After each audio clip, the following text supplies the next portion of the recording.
or even worse, like this.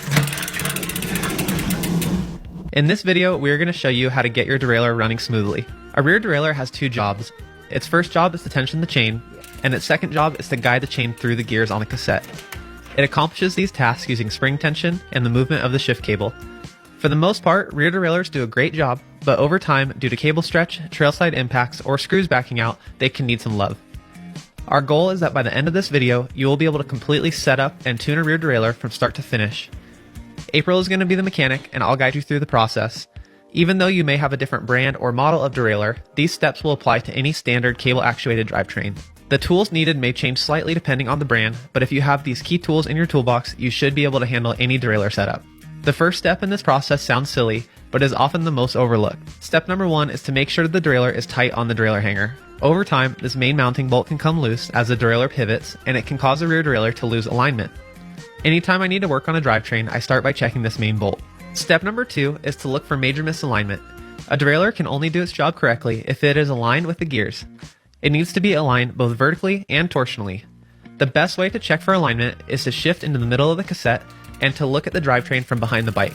You want to make sure the pulley wheels and the derailleur cage are as in line with the current gear as possible. There will always be a little wiggle room using the eyeball measurement, but that's okay. We are mainly looking for things that are severely out of whack. When a derailleur is out of alignment, it usually comes from the derailleur hanger being bent. Most modern bikes will utilize a removable hanger, and these are designed to be softer than the derailleur itself. They are meant to bend to save the derailleur from major damage. These hangers can often easily be bent back using an alignment tool or replaced for around $30. At the end of the day, if your hanger is bent, you will always struggle to get proper shifting.